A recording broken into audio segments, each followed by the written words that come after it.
Kolbrin Bible, Book 6, Book of Morals and Precepts, Chapter 35, Adversity.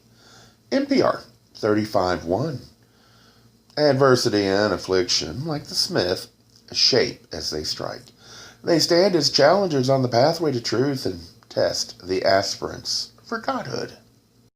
NPR 35:2. Adversity measures the virtue of women and the manliness of men. As gold is tested by acid, so are men tried by adversity.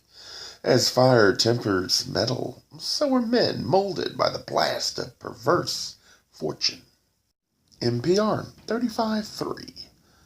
Adversity and affliction are to be expected, for they are necessities for the training of man. Therefore be not better at the trials of life or the chastisement of the one God.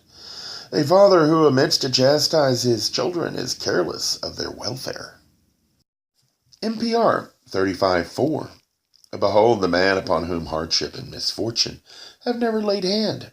He is soft as the unfired pot. Like unseasoned timber, he bends under stress. Haritif spoke well when he said that adversity unveils greatness, while prosperity hides it.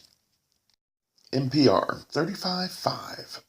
Calamity ever lurks at the heels of man. It dogs his footsteps wheresoever he turns. It strikes in the dark like those who lay in wait for the wayfarer. It haunts the residences of prosperity and peace. The wise man is ever girt to meet it. In the halls of pleasure he carries a sword. NPR 35:6. Sorrow, suffering, and the afflictions which beset men are not sent willfully.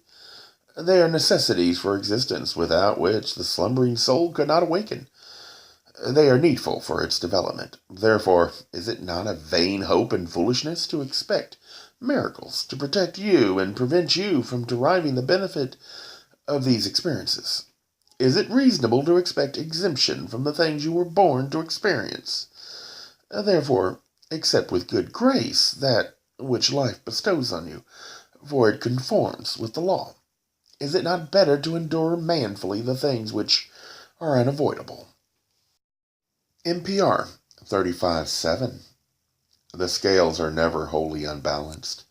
A loss is recorded to adversity, and a gain is recorded to experience. Joy is taken from the body, and strength is added to the soul. NPR 35:8. To bear up well under the blows of adversity is not easy, but even more difficult is to maintain balance under the wiles of prosperity. Men who are men do not degenerate under adversity, but in the soft arms of prosperity, many of these surrender their vigor and manhood. NPR 35:9. Who among mortal men can assess the nature of adversity? What greater calamity can befall man than death? Yet, were greater vision bestowed upon him, it would be received as a man receives an inheritance. NPR 35:10. Adversity does far more good to men than harm. It is not least among the things that have raised them to greatness. NPR 35:11. Adversity operates according to the law. It is as the fire which sets the pot, or the hammer which tempers metal. It divides the weak from the strong, and the worthy from the unworthy. It is a grindstone which sharpens the sword of courage. It is a comb which adds luster to the cloth of virtue. NPR 35:12. Man is a child of misfortune. Those who never knew calamity have gone.